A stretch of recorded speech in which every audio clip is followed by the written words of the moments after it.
اور اب وہ جگہ کہ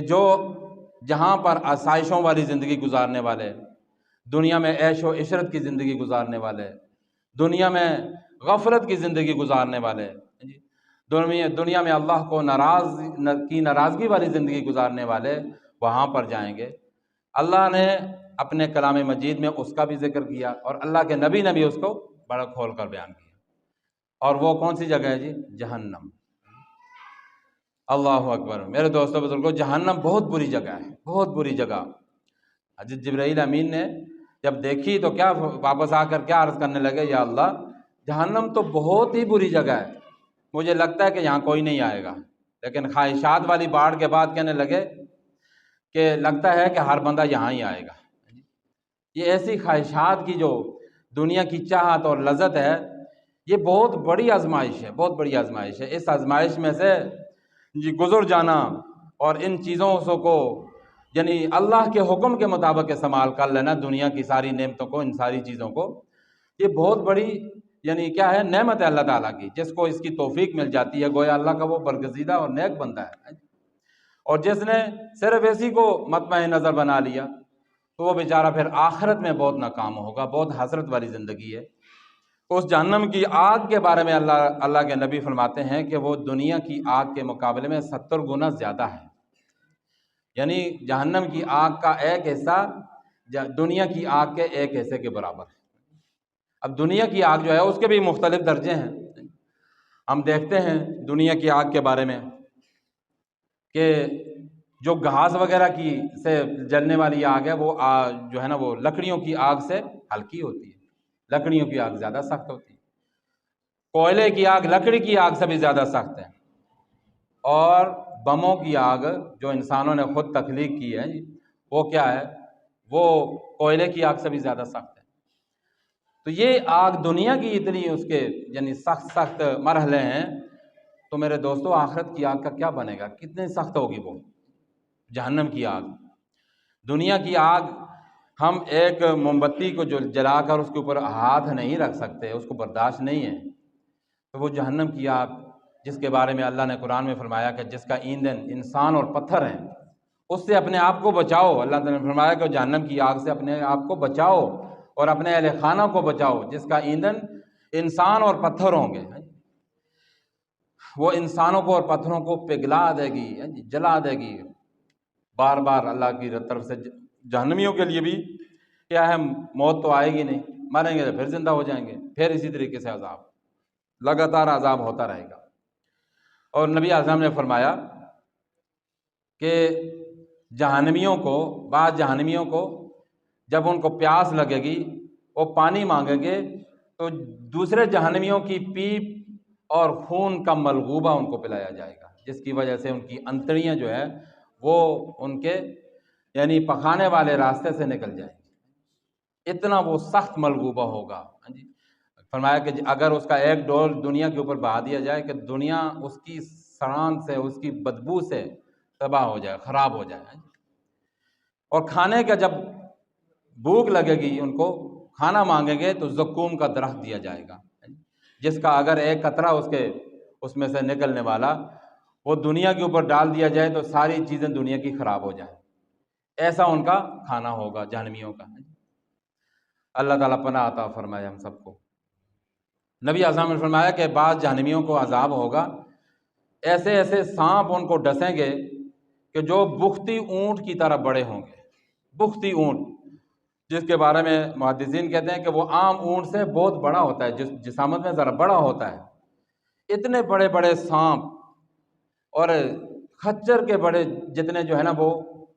کیا کہتے ہیں، بچھو، جب یہ ڈنگ ماریں گے تو اس کے ڈنگ کا اثر اتنا زیادہ سخت ہوگا کہ 40 سال تک بندہ جو ہے نا اس کے ڈنگ کے اثر سے تڑپتا رہے گا، اتنا سخت اس کا ڈنگ ہوگا۔ یہ احادیث بخاری شریف اور مسلم شریف کی احادیث ہیں، ترمذی یعنی صحاح ستہ میں سے جو صحیح جو 6 کتابیں جو عام طور پر مدارس میں پڑھائی جاتی ہیں، یہ ان کی احادیث ہیں، کوئی ان میں شکوک و شبہات والی بات نہیں ہے۔ حضور علیہ الصلوۃ والسلام نے یہ ہمیں بتا دیا ہے کہ اس سے بچ جاؤ، یہاں پر یہ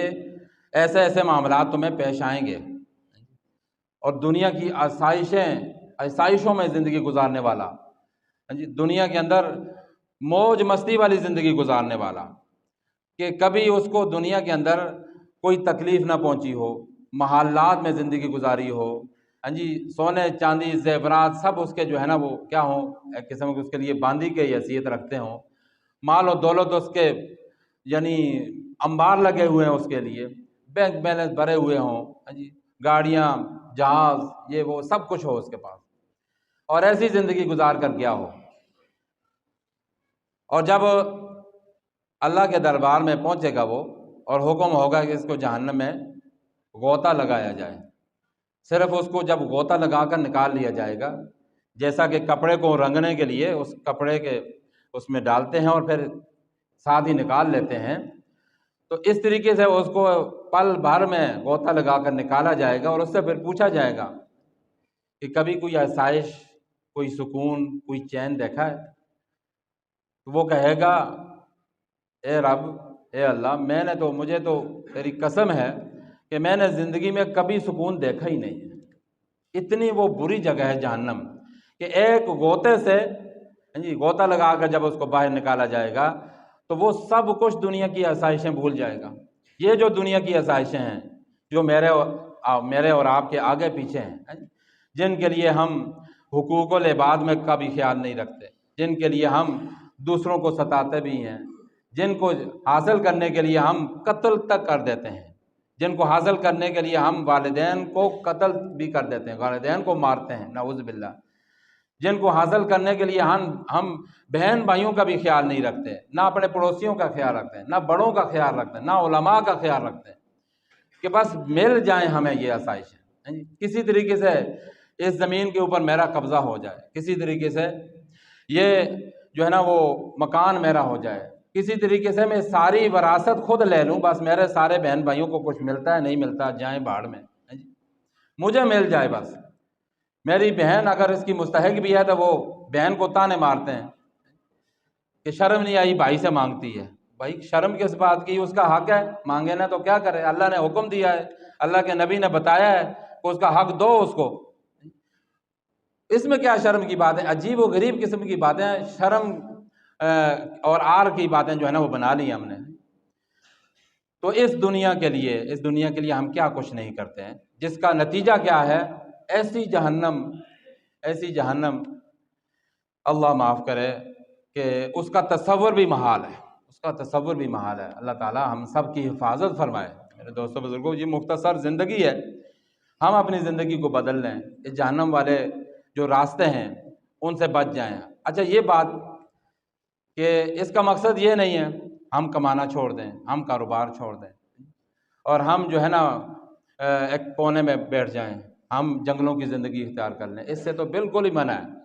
رہبانیت تو فرمایا لا رہبانیت فی الاسلام، رہبانیت نہیں ہے اسلام میں۔ یہ سب کچھ کرنا ہے، لیکن کس طرح کرنا ہے؟ نبی صلی اللہ علیہ وسلم کے طریقے پر کرنا ہے بس۔ سب کچھ کرنا ہے، کمانا بھی ہے، مال جمع بھی کرنا ہے،